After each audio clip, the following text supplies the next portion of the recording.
Here's something that's going to completely change how you think about dating advice. Being stuck in the friend zone isn't actually about them not finding you attractive. Most people think the friend zone happens because you're not their type, or you waited too long to make a move. But get this, the real reason you're trapped there has nothing to do with your looks or timing. It's about the energy you're projecting and the psychological patterns you've fallen into. And today, I'm going to show you exactly how to break free from the friend zone using proven psychology without playing games or losing your self-respect. Now, before we dive deep into this, I want you to know that what I'm sharing isn't just my opinion.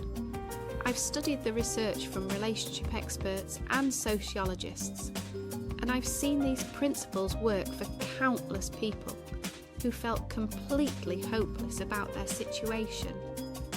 But here's what's really important to understand. Escaping the friend zone isn't about manipulation or tricks. It's about understanding the psychology of attraction and making authentic changes that serve you, whether this person comes around or not.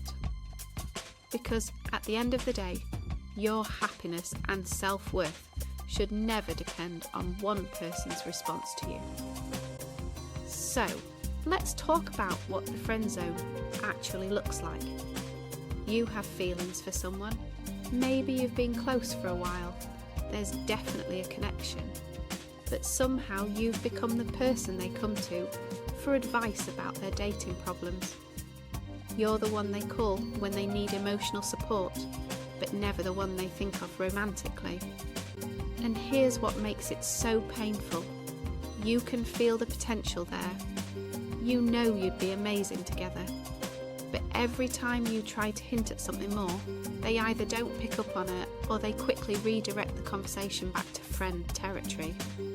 The worst part, you start questioning everything about yourself. Am I not attractive enough? Did I wait too long? Am I just destined to be everyone's friend, but never anyone's first choice? Here's what relationship experts have discovered about the friend zone. It's not actually about attraction at all. According to Dr. Jen Gonzalez, a sociologist and relationship expert, people end up in the friend zone because they're afraid to be direct about their desires. They avoid expressing attraction to seem safe or easygoing. But here's the psychology behind what's really happening. When you take on the role of the supportive friend, the emotional caretaker, you're signalling that you're content with that dynamic. You're not creating any tension or curiosity. You're not sparking what psychologists call sexual energy. Think about it this way. Friendship is comfortable, predictable, safe. Romance is exciting, uncertain, charged with possibility. When you stay in the comfort zone of friendship, you're not giving them a reason to see you differently. Now, let me explain the deeper psychology of why this happens and why traditional dating advice often makes it worse. There's something called the caretaker trap. When you become someone's emotional support system, you're meeting their need for connection without any of the vulnerability that comes with romance. Here's what's fascinating. Research shows that attraction often comes from a combination of familiarity and mystery. You have the familiarity part down, but you've eliminated all the mystery. They know exactly how you feel about them. They know you'll always be available, and they know you'll never challenge them or create any tension. There's also something called mismatched chemistry that experts talk about. Sometimes both people actually have feelings, but they're both so scared of ruining the friendship that neither one makes a move. You're both stuck in this safe zone, waiting for the other person to take the risk. And here's the part that might surprise you. Staying in the friend zone can actually be damaging to your self-esteem. Licensed therapist Leanna Stockard explains that over time, you might start feeling rejected, insecure, or even resentful. These feelings can create unhealthy patterns that affect all your future relationships. So, how do you actually escape the friend zone without losing your dignity or ruining the relationship? I'm going to give you the 3-step framework that relationship experts recommend. Step 1 is what I call the honest conversation. You need to address the elephant in the room. This means clearly and kindly expressing your feelings without putting pressure on them to return those feelings. The key here is vulnerability without desperation. You're not asking them to feel the same way. You're simply being honest about where you stand. Step 2 is the response strategy. Now, their response can go 3 ways. They might feel the same way. Amazing! You can start shifting the energy between you. They might be unsure. Give them space to process without pressuring them for an answer. Or they might not feel the same way, and this is where you have a choice to make. Step 3 is the self-focus shift. This is the most important part. No matter how they respond, you need to focus on your own growth and happiness.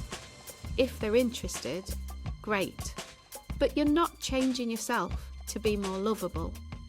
If they're not interested, you're not staying stuck in a dynamic that hurts you. You're either moving forward together or you're moving forward apart. Let me tell you about what this looks like in real life. I know someone who was in the friend zone with a co-worker for over a year. She was always the one he came to for advice, always available when he needed support, but he was dating other people. Sound familiar? Finally, she had the honest conversation. She told him she had feelings and that she needed to know where they stood. He was shocked. He had no idea.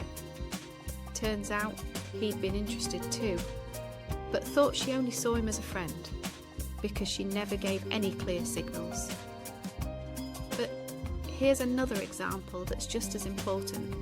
Another person I know had the conversation and the response was, "I really value our friendship, but I don't see you that way." It hurt, but you know what? It freed them to stop wasting emotional energy on someone who wasn't available and to find someone who was genuinely excited about them. The key thing to understand is that both outcomes are wins. Either you get clarity that leads to a relationship, or you get clarity that frees you to find the right person. Now, I know what you're thinking, but what if I ruin the friendship? What if it makes things weird? Here's the truth, that relationship experts want you to understand. If expressing your genuine feelings ruins the friendship, then it wasn't as strong as you thought it was. Real friends can handle honesty. They might need time to process. Things might be awkward for a bit, but a genuine friendship can survive this conversation. And if it can't, then you're not losing as much as you think you are. I also want to address the fear of rejection. Yes, rejection hurts, but you know what hurts more? Spending months or years of your life hoping for something that's never going to happen. The temporary pain of rejection is nothing compared to the ongoing pain of false hope. So, here's what I want you to do if you're stuck in the friend zone right now. First, get honest with yourself about the situation. Are you genuinely happy being just friends, or are you hoping it will turn into something more? If you're hoping for more, you owe it to yourself to find out where you stand. Second, start building your confidence outside of this situation. Focus on your own goals, your own happiness, your own growth. Whether this person comes around or not, you want to be someone who knows their worth and doesn't settle for less than they deserve. And third, remember that your value isn't determined by one person's response to you. If they don't see how amazing you are, that's information about them, not about you. Before you go, I want to hear your thoughts. Have you ever been stuck in the friend zone? How did you handle it? Drop a comment below and share your experience. Your story might help someone else who's going through the same thing. And if this video gave you a new perspective on dating advice and relationships, make sure to hit that like button and subscribe for more content that will help you navigate the complex world of modern dating with confidence and self-respect. Remember, you deserve someone who's excited about you from the beginning. You deserve someone who sees your worth without you having to convince them. Don't settle for being someone's maybe when you could be someone else's definitely. I'll see you in the next video.